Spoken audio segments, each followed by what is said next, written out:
Hello बच्चों, तो आओ प्रश्न को देखते हैं। एक कंपनी ने यादृच्छिक 2400 परिवार चुनकर एक घर की आय स्तर और वाहनों की संख्या के बीच संबंध स्थापित करने के लिए उनका सर्वेक्षण किया। एकत्रित किए गए आंकड़े नीचे सारणी में इस प्रकार दिए हैं।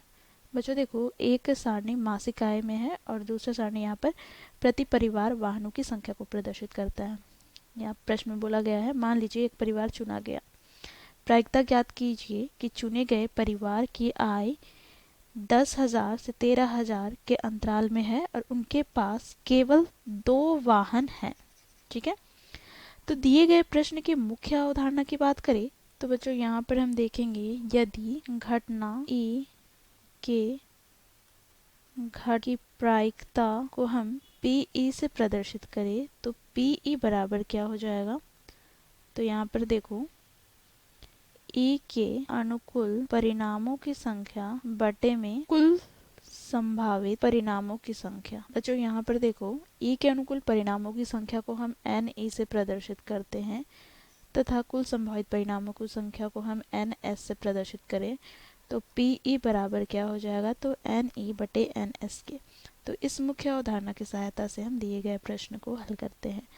बच्चों देखो, प्रश्न में क्या कहा गया है, कंपनी ने 2400 परिवार को चुना है, अर्थात यहाँ से हम कह सकते हैं कि कुल संभावित परिणामों की संख्या यहाँ पर एन एस बराबर क्या हो जाएगा, तो 2400।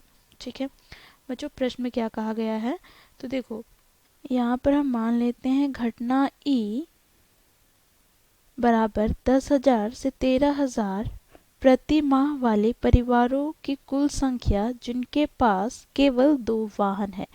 तो बच्चों यहाँ पर एन ई अर्थात ई के अनुकूल परिणामों की संख्या क्या प्राप्त हो जाएगी, तो आओ सारणी को देखते हैं। तो बच्चों देखो, यहाँ पर 10,000 से 13,000 प्रति माह वार्षिक आय वाले परिवारों में वाहनों की संख्या केवल 2 होने में कितने कुल परिवार है, तो 29 परिवार है। ठीक है, तो यहाँ पर बच्चों एन ई अर्थात ई के अनुकूल परिणामों की संख्या में प्राप्त हो जाएगी 29। अब बच्चों देखो, यहाँ पर हम प्रायिकता ज्ञात करते हैं तो पी ई बराबर क्या हो जाएगा, तो एन ई बटे एन एस मुख्य अवधारणा से।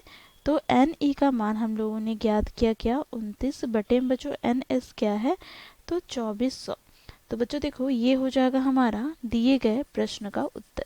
तो इस प्रकार बच्चों हम लोगों ने दिए गए प्रश्न को मुख्य अवधारणा की सहायता से हल किया। आशा करती हूँ आप लोगों को यह प्रश्न समझ में आया होगा। धन्यवाद।